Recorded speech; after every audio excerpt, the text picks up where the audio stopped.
Oh, there we go.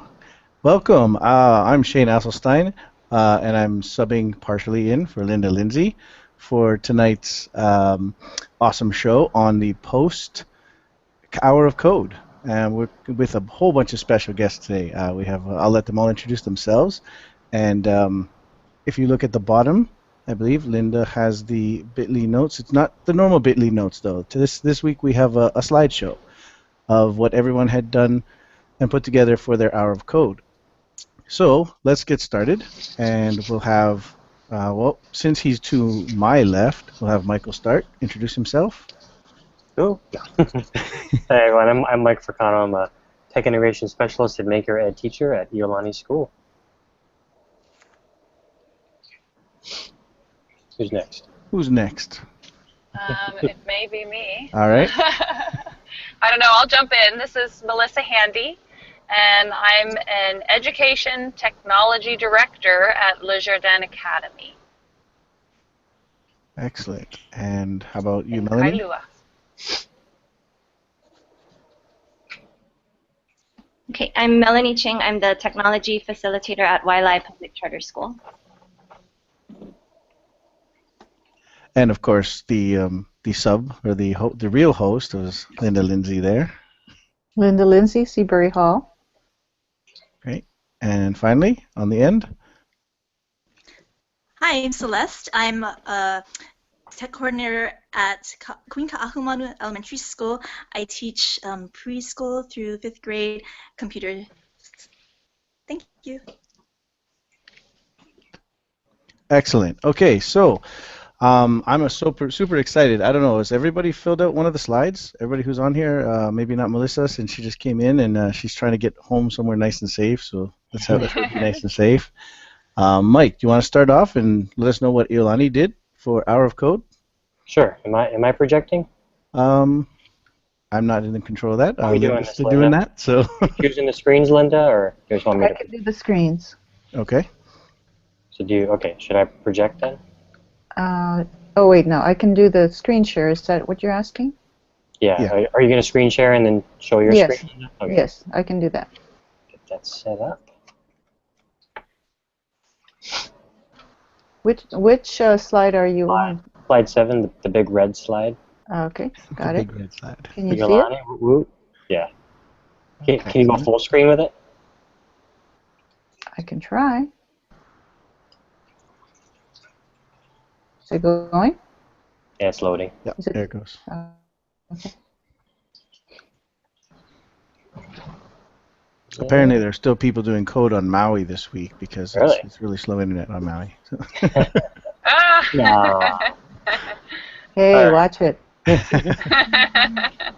So we did if you know, Iolani is a K-12 school, and we did Hour of Code across all grade levels. But we actually split it to 2 separate committees. We had a lower school committee for Hour of Code and an upper school, and I was part of the upper school Hour of Code. So what we did was we this year we decided to go beyond code.org. We felt like for high school that code.org wasn't enough, and it really didn't expose. It didn't expose them enough to the area of to the field of programming and engineering. We wanted to try to dig a little deeper, and our goal was to expose students who aren't already involved in a course in our what we call our I department, which contains computer science courses and robotics courses and things like that. So we planned an activity every day of the week. We had a couple guest speakers. We planned a couple of days around robotics and game design and a workshop. So we were fortunate on the first day to have Dr. Albert Chi who's a medical director at Johns Hopkins Hospital. And you may have seen his video on YouTube about 3D printing prosthetic limbs for children in need. And he's also really heavy into the prosthetic limb department and kind of fast creating the next generation of prosthetic limbs. It's pretty amazing stuff with what he deals with. And so he came and spoke about all of the projects that he's been a part of. And there's a couple of really cool there's a couple of really great YouTube videos that kind of showcase a lot of the work. They just, for the first time in the United States, in October, they implanted a prosthetic limb into the bone of somebody's elbow, so it becomes a more permanent prosthetic limb. It's pretty cool what those guys are doing. And on Tuesday, we did Coder Robot Day. So we have a couple of robotics courses. So a couple of the students from those courses brought their robots and created some simple programming tutorials for students to come and try out. So you see in one of the pictures there, one of the students is teaching another student how to do some simple programming of the robot there. So students got a little taste of what it's like programming robots.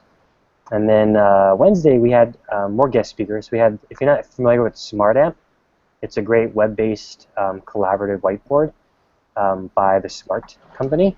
We had their development team visit us via Hangout and talk about what it's like to be on a software development team and what it's like to create new features and program and kill bugs and things like that. And then on Thursday, we had an app development for beginners workshop that we opened up to students and faculty. And so we used a Hour of Code tutorial by Viz. I think it's called VizWick. They created a pretty nice tutorial where you could do some simple app design and create a simple voting app for the web. And then on Friday, we ended with Game Design Day. So we also have a game design course, and students in that course design their own games using Scratch. And so we showcased a bunch of those games out on the lawn during lunch for students to play and practice and get a taste of what it's like to program in Scratch. And so it was a lot of fun, a lot of engagement, and I think what we're planning on doing is kind of continuing the same idea by planning these kinds of events periodically through the rest of the school year to extend and go beyond the Hour of Code. Excellent, excellent. Yeah. We just had Roberta jump in here. So Roberta, can you quickly introduce yourself? Yeah, hi. Can you hear me? Yes. Yeah. Okay, good. I'm Roberta Hodera, and I'm the middle school tech and I do some upper school also at Seabury. So I work with Linda. Hi, Linda. Hi there. Yeah, so we ran an Hour of Code this year. I had 45 middle schoolers participate. They did the Star Wars hour, and then after that, they designed their own game. Awesome. Cool. Yeah, it was fun. Most of the kids in the middle school have taken my 6th grade tech class, and they do Scratch programming, and Right. they found that particular game that they had to design, it's in the Star Wars, the end of that 1 hour was too limiting. They didn't like it. Right. So yeah, so next year we want to make it more, a little bit more open-ended, or either a Scratch program or another platform that's more creative. Right. You might want to try for that grade level. You might want to try the App Lab from Code Studio has one for App Lab for high schoolers, and Okay. it's very similar to Scratch. Yeah. And it gives a lot more freedom than some of the predetermined tutorials do. There were so many things on the site that we couldn't decide what to use for the Hour of Code. Right. Yeah, because we wanted to make it a contest. Gotcha. So, yeah. Did they publish all of their work at the end? Yeah, they emailed us. They emailed me a link to their game. Great. Awesome. Who would like to share next? And I don't know why, but my video is just showing my avatar right now. Yeah. Laggy, probably. Yeah. So, Melissa? Well, Melly, or sorry? Hi, Melissa. Hey, how are you doing? Okay, do you want to go next, Melissa, or do you want Linda to go? Sure. Okay. No, absolutely. I can go next. I had myself on mute because I didn't want to create background noise, so it just took a moment till I could unmute. All right. So this is my 2nd year at Le Jardin Academy, and last year we did not as a whole school participate in Hour of Code Week, but we did have we have an excellent lower school media center teacher, and she works with all of our students. We're an international baccalaureate school from from preschool all the way up through 12th grade. And in our primary years program, which runs from the preschool up to 5th grade, we have a media program, and the students did pretty much the code.org and some Scratch programming last year. Different grade levels did different activities. And then this year, we wanted to expand on that and see if we could get the other grade levels involved. And so we did continue. Our kindergarten and first grade students had a program. They did an activity in Scratch that connected to their unit plans. And IB, the primary years program, requires them to do integrations, the classroom teachers and the specialists. So that's an integration that they've already built. And then with the rest of our lower school students, we did some of the computer science unplugged activities. So for 2nd grade, we did the sorting network activity, get the kids up and moving, and they have a lot of fun learning about how computers are a little bit different than the way humans are. And then our 3rd and 4th grade kids, we did a combination of the unplugged and code.org lessons. And then to top it all off, we did get our high school students involved this year. We had our very first high school robotics team, and one of the things that FIRST Robotics asks of its students is to really build a community outreach effort. And so our kids, what they decided they wanted to do was in our middle years program, which runs from 6th grade to 10th grade, they have a class called Design, and it really is going through the design cycle, very similar to Stanford's design thinking, and they have a lot of choice. It's very student directed, so students can choose different tracks, and some of them do programming, some of them have a more engineering or mechanical engineering track. And the class that's focused on computer science decided that their students were going to host an engineering fair for our lower school students. And part of the design process, which is very similar to the design thinking from Stanford, is the empathy piece. So they designed activities around an audience. So they worked with the elementary students to understand what activities to put on. But so they did robotics, and some of them programmed games, and one kid used Makey to program a glove. He like sewed the Makey things into a glove so that his game would be run by this this glove. It was a lot of fun. We had a good time. Excellent, great.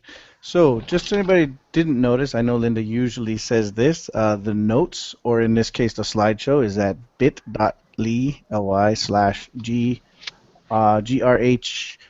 kind of hard to read on Linda's screen, but I'm guessing 83 notes, okay, if you want to see the slides that we're looking at and that people are sharing.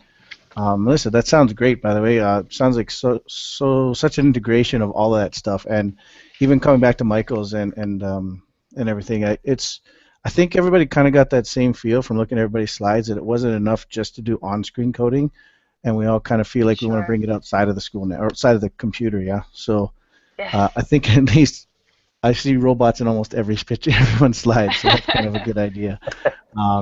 Great. So, Linda, Yes. you are the host. Go for it. Okay, I'll go ahead and screen share and complete what Roberta had started. So let's see, here's the slide.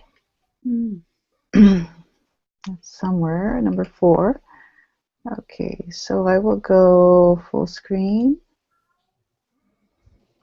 So on the upper left was the code.org workshop that Shane did for us. It was in November, and we had a pretty good turnout because for Maui, I thought, we had about a couple people had left by the time this picture was taken. And so we held the code.org workshop, well, Shane held it at the library, brought all kinds of goodies for us. It was a great day. We learned a lot. And I would recommend Shane for training for sure. And we actually, Bill Levian added more things to what he termed Computer Science Week. So we did do the Hour of Code, but it kind of folded in because the Hour of Code was more for the lower grades perhaps. He wanted to have more meat to the week. And being that it was Computer Science Week on the bottom left, I tweeted out that these were the different things that we're going to do. We're going to have Hour of Code for the middle school. Bill is really into makerspaces and drones. And so at the bottom, toward the right, you see the presentation that he did. He went outside, showed the kids the different kind of drones, which actually are quadcopters, he says, also known as drones. So that was on a Tuesday. He did that for our middle and upper school as part of our Ed Talks. That was pretty successful. And then the Hour of Code was done by the middle school on Monday and Wednesday.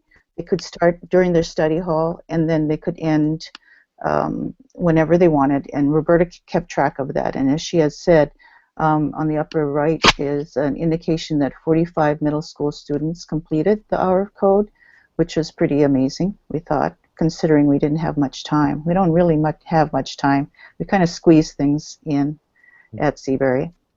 On the upper Dreaming with Open Eyes photo is Milo Turner, and he did a presentation on hacking, the different kinds of hacking. That was also in the library, and he had a good audience. That was only for the upper school. That was pretty interesting. He's very into computer work, and we expect great things from him. And he's already doing marvelous things, but he'll continue on for sure. And then I didn't have a picture of the AP Science Ed Talk that was that Roberta. I don't know if she wants to talk a little bit about it, but I'll introduce it, Roberta. And I was busy videoing it. That's why I didn't have a picture here. But maybe Roberta, you want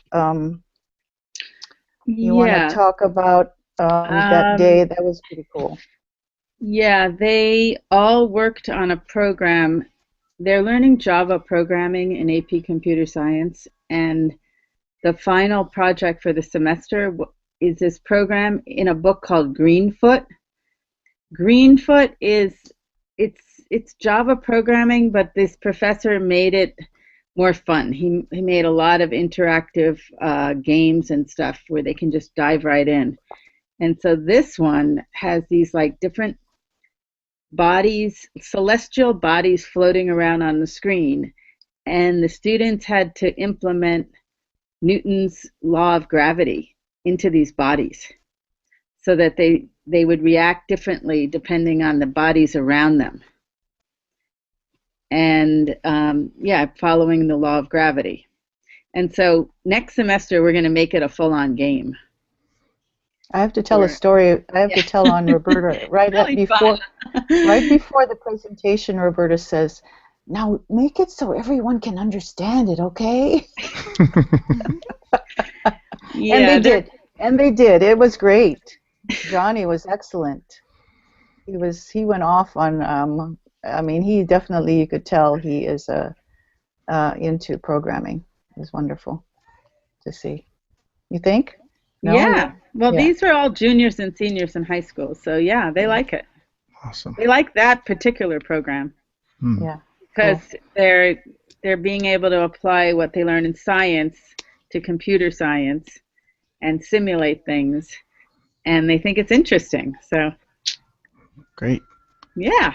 Awesome. And Roberta and Bill both do a fantastic job. And our idea is, our goal was to have everyone code, as many as possible. But Bill and Roberta are more interested in integrating it into and developing a computer curriculum. So we're not at the beginning stage, but we're getting there. Yeah, no, I had a great time talking to Bill actually after the Maui training. you know, some of the stuff that he's going to plan on doing, and Mm-hmm. I definitely want to keep in touch with him as he moves through what he's doing. It'll be kind of Yeah. cool. Yeah, he's Bill and into. Roberta Oh, both sorry. shared some. I was just going to say, this is Melissa speaking. Bill and Yeah. Roberta both shared some excellent work at the Schools of the Future conference in the Mhm. Maker Playground this year, That's true. and I got to see the drones. What did he call them? Quadcopters. Quadcopters, yeah. Mhm. So cool. So neat how he has the kids programming, and basically it's C, I think, right, Roberta? Yeah. Well, he Yeah. works a lot with Arduinos too, so Hmm. yeah, Yeah, he can it was to really build them neat. from scratch. Right. That's the thing that was kind of exciting to me, because you can definitely buy them just out of the box. I mean, I have one right here, you know, Yeah. that's kind of out of the box. But when the kids build them, they're less likely to crash them. They're more careful with them. You know, there's a whole bunch of things that come with it. They understand the insides of it, all that good stuff. So Yeah. we're going to do another round of questioning that, I mean, some of you have brought up, but let's go ahead and let Melanie and Celeste share what they did for Hour of Code Week. Who wants to go first? I'll go first. All right, Celeste, My go for it. background's almost gonna fall down.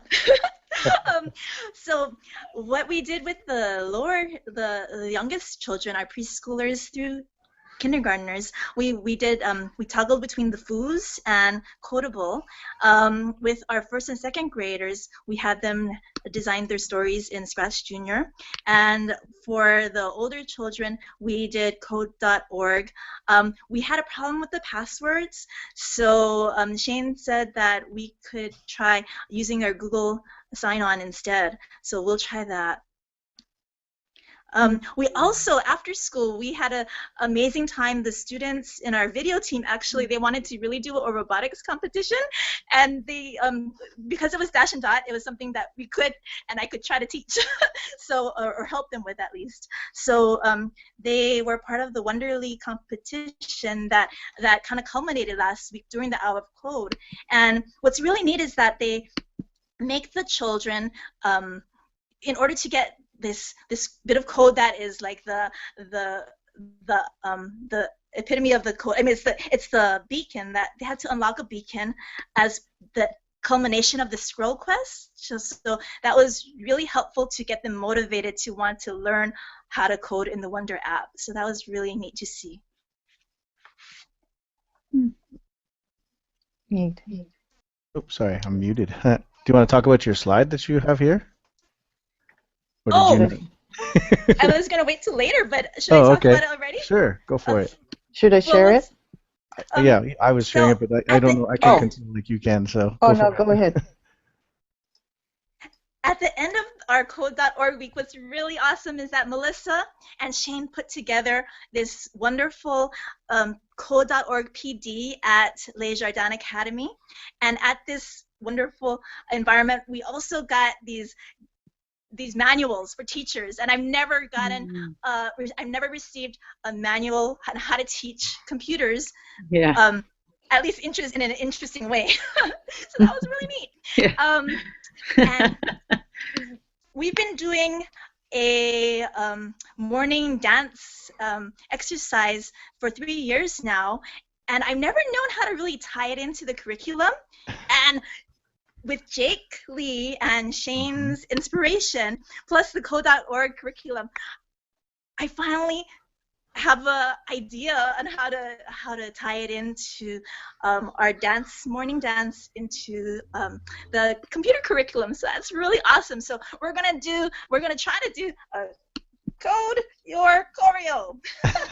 And so after they build upon learning how to make their own choreography with the code.org, then we'll try to have them put together their choreography to their favorite songs, and maybe the winners can be part of our lineup on Wednesday, Thursday, Friday mornings.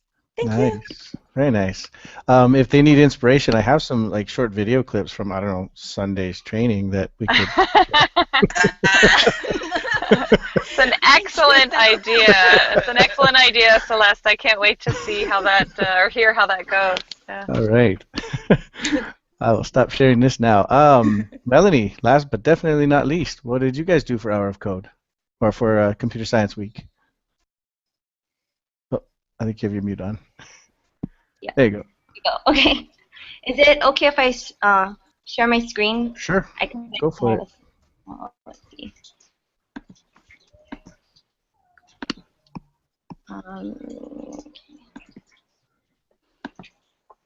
Can you see that? Is that okay? Nope, I see you. Oh, okay. Maybe that's not working. That's okay. I'll just talk about it. It's no big deal. Okay. So we always have these Friday morning assemblies. So on the 4th, we decided to kick it off with one of our Dash and Dot robots, and a couple of the kids had coded it so that he would roll out into our courtyard, and they gave him the microphone, and he introduced what Hour of Code was for our students and our parents who come on Friday mornings. So that was kind of our big kickoff. Last year we had coded the electric slide, and the kids taught the teachers that, so we had to do something different this year. So we continued to use Dash and Dot with our kindergartners, but we actually started it a couple of weeks back. So we did some unplugged coding first, where we introduced a computer bug on a grid, and they needed to maneuver the computer bug in order to get to certain target sight words. So they coded it just using arrows, and then once we did that for a couple of weeks, then last week we were able to bring in the Dash and Dot robots. So they coded the robots to get to a particular sight word. So that's what we did with our Ks.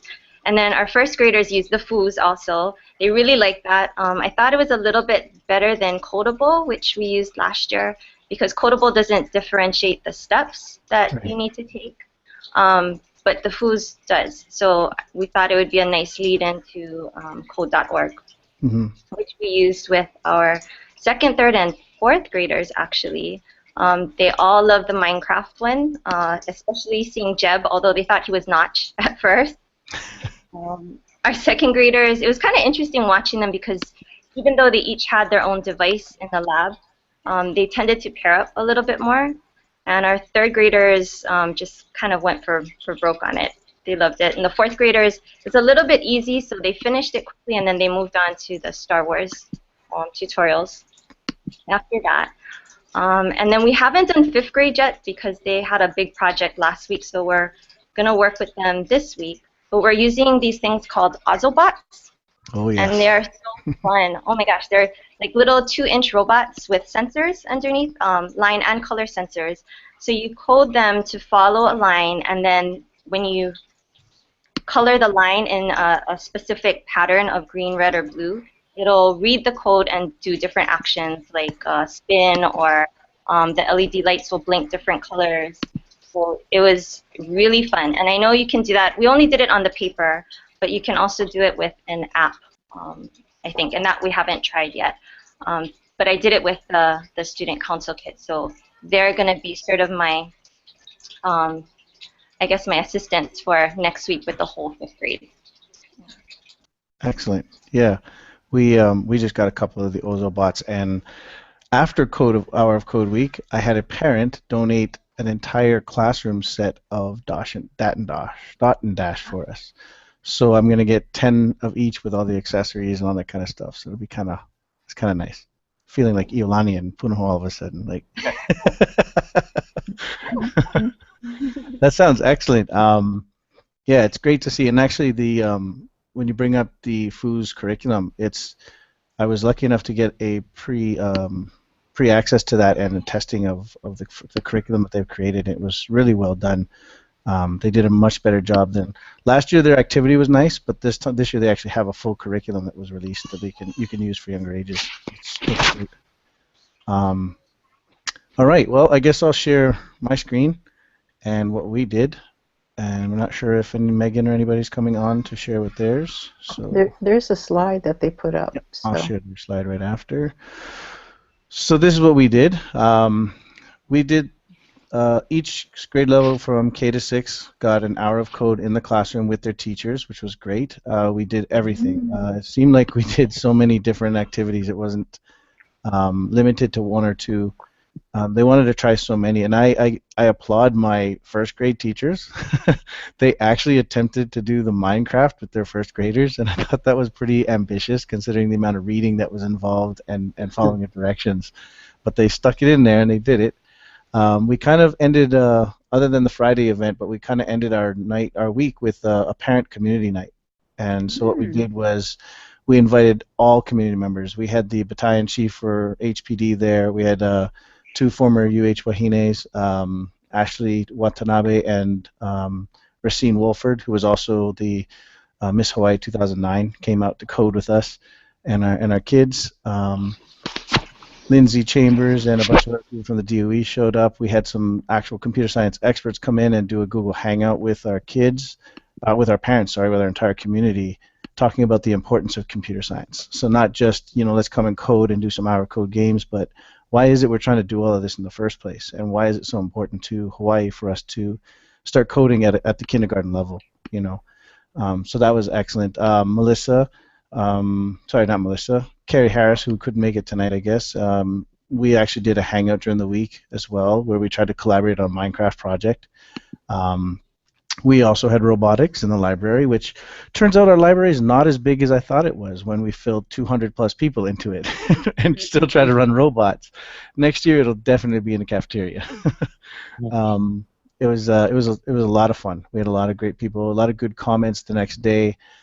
People just explaining how they never know what computer science was. They just thought it was for for certain people and for certain types of students. But the fact that it's for everyone, logical thinking, sequence, problem solving, creative thinking, all that kind of stuff. So it was an excellent night. And that was my daughter in the bottom corner there when she finally finished her first 10 puzzles. She just thought Best she was picture of them all. Yeah, she's very dramatic. But yeah, so that was a great night. And if I'm going to switch over here real quick to this is the Halikula event. They also had a code night on the same night as ours. Here's a great map that they created. Looks like they had 14 stations, inside, outside, in the cafeteria. Everything from the dot and dash to the robotics team. They had a game truck outside. They went did some game-based learning with Sploder and coding. They did some Star Wars, all that stuff. Scratch Junior Scratch. Looks like it was a great night.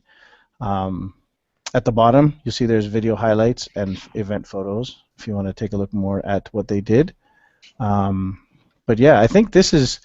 I had a couple people actually comment that this night seems to be a really good way to do things and get parents involved. Like I said, we had, I want to say somewhere between 250, 300 people show up at ours. So Wow. that was pretty impressive for a school of 400. So.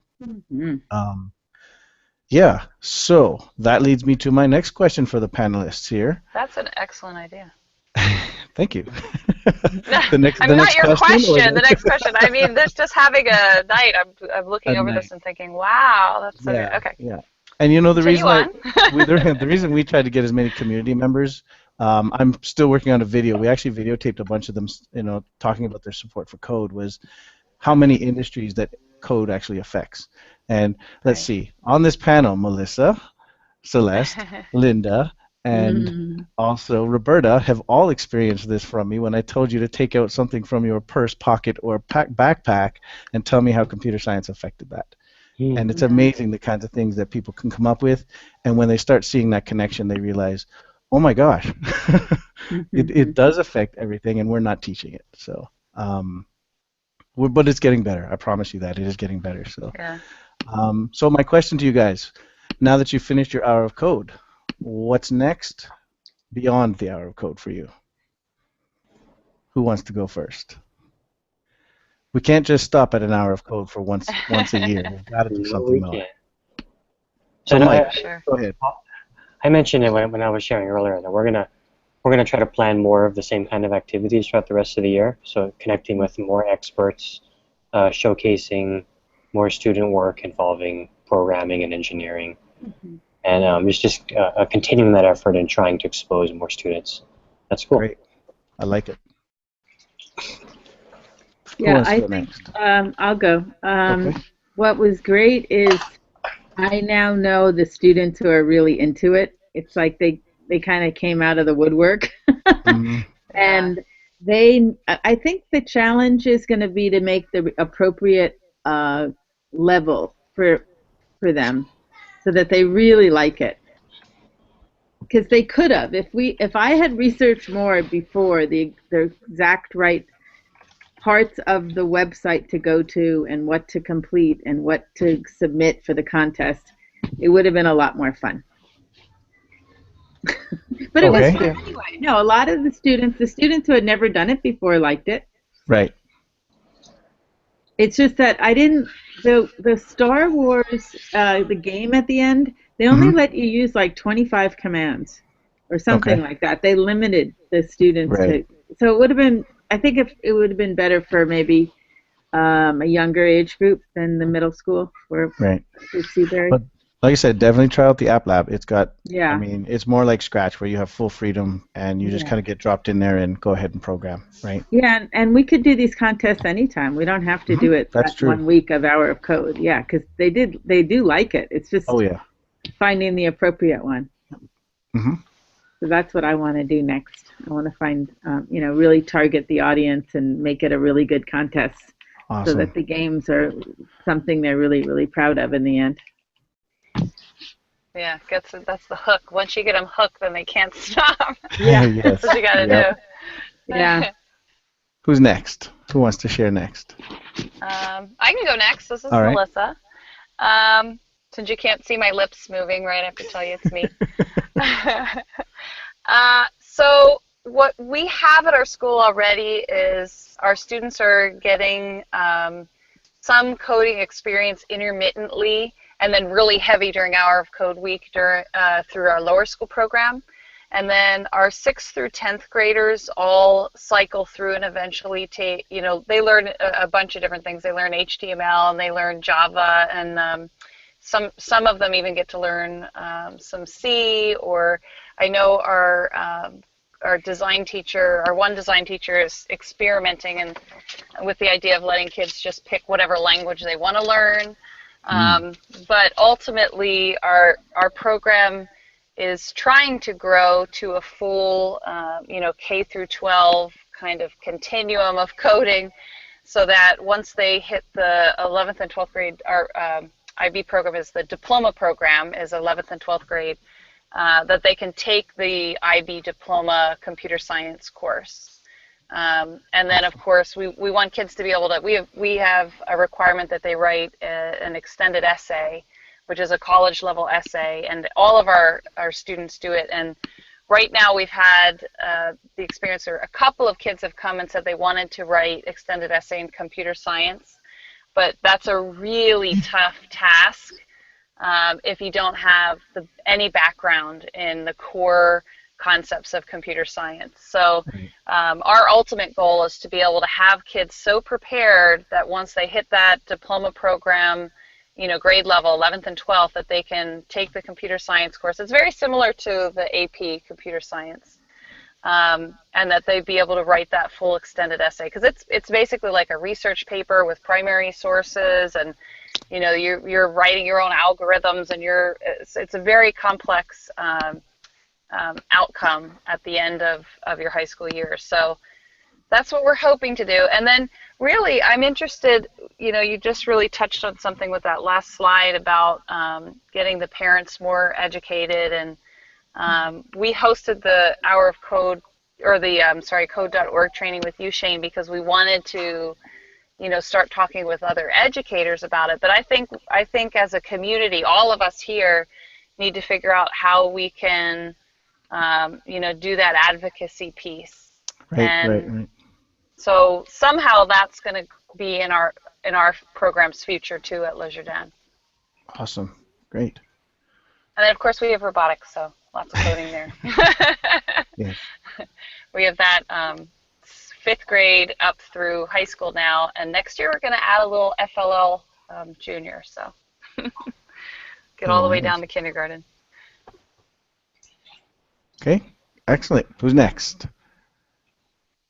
Celeste, you're smiling. Okay. Go for it. Okay. At our school, we have an amazing 2nd grade teacher who handles the robotics for our school, and she has, really been working hard, and finally we can try to feed her some students who know a little bit of coding already. But you know, we're looking at this book that we got through code.org workshop, and now we know a little bit more about how to use the core.org site. So that's terrific, because not only can they get inspired by the Minecraft and Frozen and Star Wars, but now we can look at course 1, course 2, and really you know, use it the way it's supposed to be run. So that's really great. And we're going to try to use the Google passwords instead and see how that works together. Awesome. Great. They're for any middle schoolers out there, by the way, they have announced the new name and have been working on the middle school curriculum, which will be called Discoveries. So it'll be a 7, 8, 9 level course. Sorry, 6, 7, 8, 9, 6, 7, 8. Sorry. Code.org course for middle school, scheduled to be out within the next year. And then, of course, the high school already has CS Principles and ECS. So, great. Melanie or Linda? Well, those games that the kids made, Bill was thinking of having some sort of showing or competitions where people could play the games. Mm-hmm. So that could actually go as the games improve. I know Egasu, for instance, could.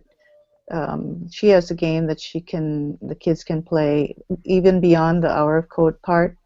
Logan King has a game, so I think it'd be cool if he did pursue that, having the other kids try out their games, and they might have to improve on them. You know, it's an authentic audience.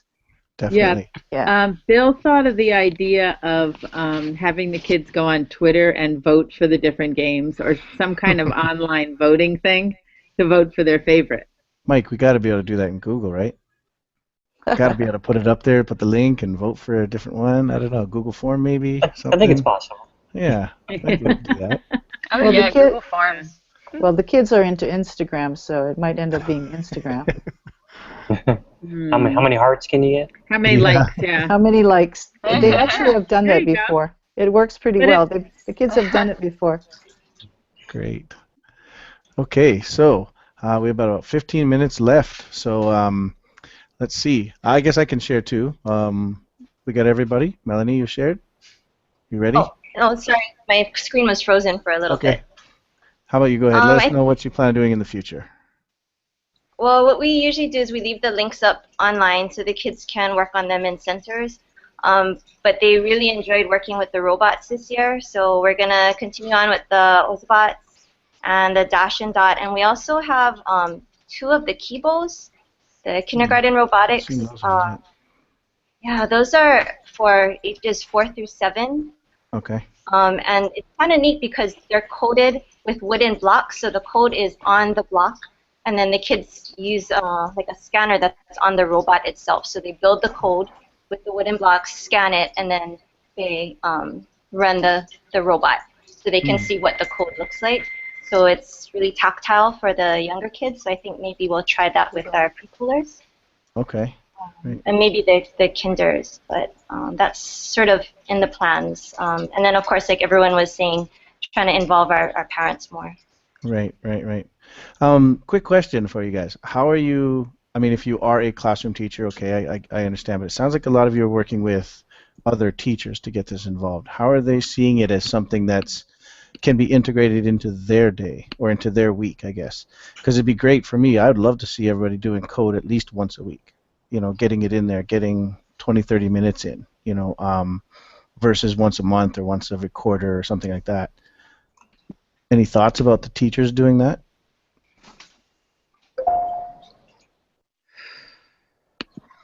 No?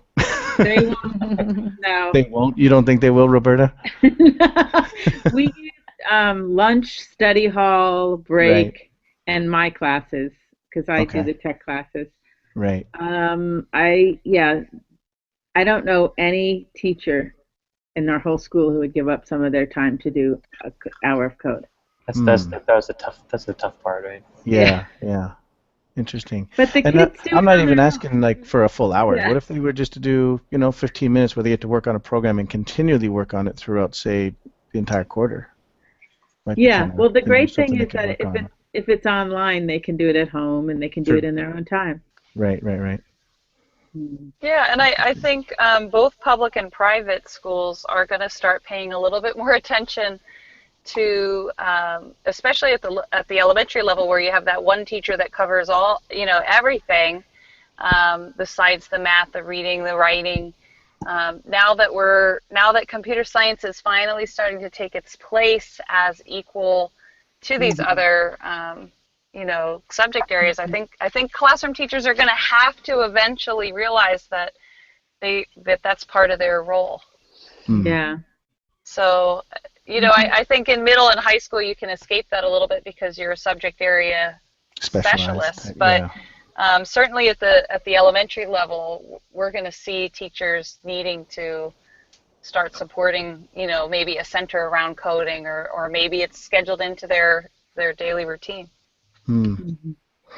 Theoretically, it should be integrated into their STEM now, because STEM includes computer science now. So Yeah. Yeah. Science and. sorry, Linda. I agree with Melissa that teachers are going to have to pay attention, and it's always slower than we want it to be.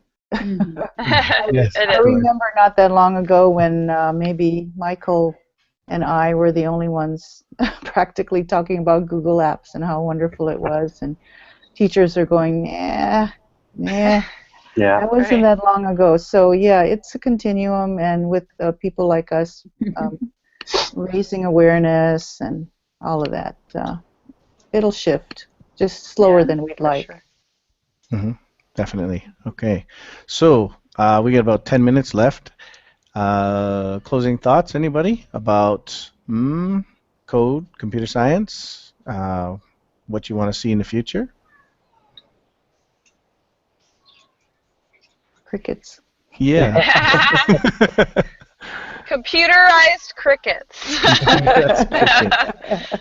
No, I think that we have a future of students not just actively engaging in, a lesson that kind of has a start and a finish, but that we're teaching kids that they are empowered to create, and that we're going to see hopefully more kids that are making software or making apps, and that they're not just doing it. We're in this day and age now where kids can publish, right?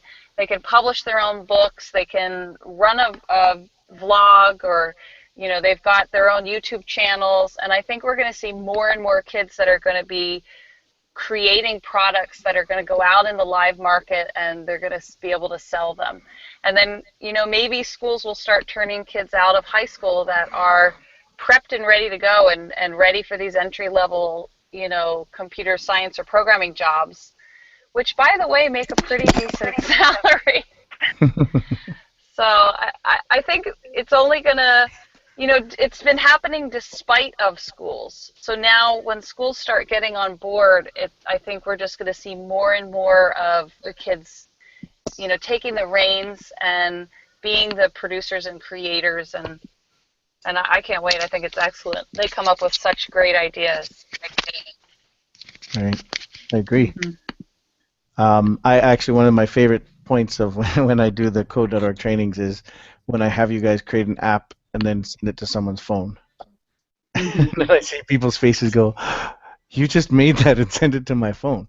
Yes, and we just made it right here. And, the kids can do this. The kids can produce content, content that appeases the teacher's standards, but also appeals to the relevance of coding for them, and send it to someone in a link, send it to someone on their phone. I'm going to send Mike right now. I'm going to send him my latest app that I just made that was, who's a better presenter? No, just kidding. How many presentations will Mike do at Google? So, but yeah, it's amazing that kind of stuff that you can do, and it can be sent out instantly. Now, with that, you've also got the other side of that coin, which is, kids have to understand that they cannot just make inappropriate stuff and be sending it out too. So it's going to be super important for us to teach them, even more so than it was when email came out. You got to make sure you have good email etiquette. You don't say things you're not supposed to. Don't send it to the wrong people. That kind of stuff. What happens when they start sending out content that nobody's monitoring as well? So I'm on both sides of that coin where I want to see that, but I also want to make sure that we do it properly, and not censoring, but rather educating the kids on how to use it properly. So I agree with that. closing comments, Mike? No.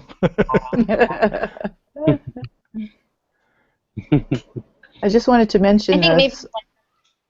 Go ahead. Go ahead. It's off topic. Go ahead. I think just one of the really kind of cool things too is the more the kids are exposed to that, to computer science and everything, that it kind of demystifies all the technology out there. It makes it more accessible to them. And I mean, even the robots that we're looking at now, you can flip it up, upside down and see the inner workings of it. So it's doable, it's reachable for the kids, and I think that's.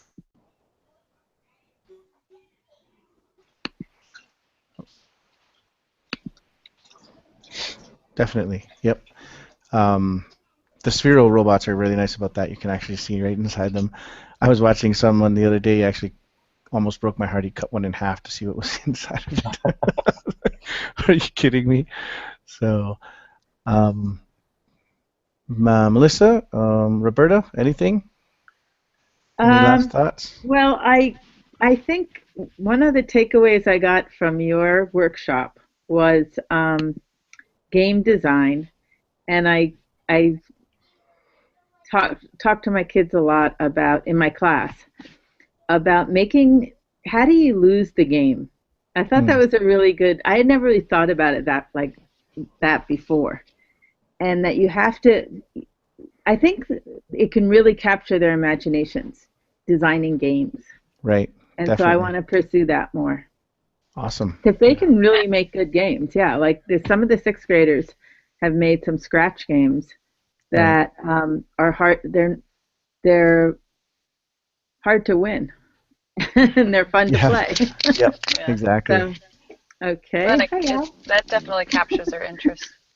It's another thing that really gets me or interests me is figuring out how do those of us, the people that show up at these Google Hangouts and want to talk about computer science on a Tuesday night, or or a Sunday.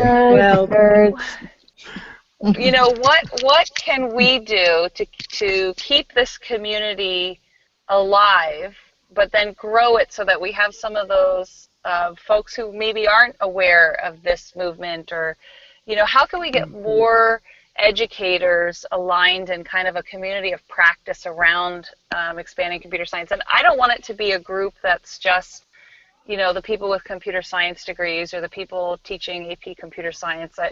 How can we one of the things at the workshop this Sunday that Shane asked, what are you there to learn? And my thing that I really wanted to learn was, what is it that gets teachers to feel confident in doing this in the classroom, and what resources do they need, or what supports can somebody like myself, who's the technology department, right? How can myself and my team support classroom teachers to make this a journey that they're willing to take, and that is going to reap some success for themselves and their students. So how can we grow that community of practice? Let's do it. I agree. Yes. Celeste unmuted herself. She's got a comment. All right. Tapping into our student energy and their voice. I think if they're the ones that show their enthusiasm for the coding environments, I think that will get the other teachers on board through the students.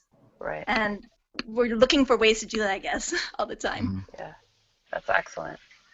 A lot of times teachers will go to conferences and then they find via their subject how they can incorporate code and bring it back. So we're a constant voice that they hear, but they don't really hear us, and then they go away and then someone says, wow, this is a really great idea, and then they come back and then you work from there. So a lot of times it works that way. But I like the idea of doing a regular getting together kind of thing. Maybe Shane could do a regular hour of code computer science hangout. I second that nomination. Well, I hope There you're all you not go. busy on Wednesdays now, because now you got Tuesday, Wednesdays, and Sundays for Mike. So. All right. I definitely think, yeah, no, like, and Mike, maybe you know this question. I cannot make a community public once I make it private, right? No. Okay, so because we do have a strong, community of about 100 and I think we're up to what 130, 140 teachers in the code.org Hawaii trainers group or Hawaii group that's been trained, and there's comments in there, questions. Mike's posted some good stuff in there, some resources and things like that. Maybe it's time we just take that outside of there and see what we can do about that. And another thing I think that I find successful, I have this amazing 5th grade teacher, and she, no matter how crazy my idea is willing to at least give it a try. And so if we can get one of those teachers and not showcase what we've done necessarily, but how they've been able to do it, they expect that everybody on this panel, can do this. They expect, okay, well, yeah, because that's Mike. Oh, yeah, that's Melanie. Oh, that's Melissa. That's Linda. That they can do these things, right? But if we can get any teacher to do it, and show them that this stuff can be done in your classroom, can be integrated, I mean, I think that's how we're going to get them, because then they'll realize, oh, and then I try to showcase those teachers that are willing to take chances when I'm given staff meeting time, and I like to showcase them and say, hey, look what they've been doing, and it's been working for them. So I think that's a good way to do it. Mm-hmm. That's wonderful. Mm-hmm. It's great to hear the enthusiasm of everyone on this panel, though. Yeah, and I think it's Definitely. contagious. Mm-hmm. Definitely. Okay, so Okay, well, I gotta go. Yeah, My your laptop computer battery's is dying. losing power. and we're at the top of the hour, as Linda always tells us. So the show notes, again, if you want to look at the slides we presented today, are at bit.ly/grh83 notes. Okay, and reach out to any one of these people on this panel. They're all great, amazing people that are willing to talk to you for hours and hours and hours about computer science and Google and Minecraft and you name it, game design. So, and then try to become infected by one of these people and spread that. I think that's a really good message. Try to spread the importance of this computer science thing. Linda, you want to close it, since I'm not really sure what you do at the end? Yeah, well, I can start. You just say aloha and All from right. everyone to you, and Aloha. take Thank care. you, everybody, for coming. Merry Christmas. Happy New Year. Merry Christmas. Happy New Year. Happy holidays. Bye-bye. Happy Bye-bye. holidays to you. Thank Bye-bye. you.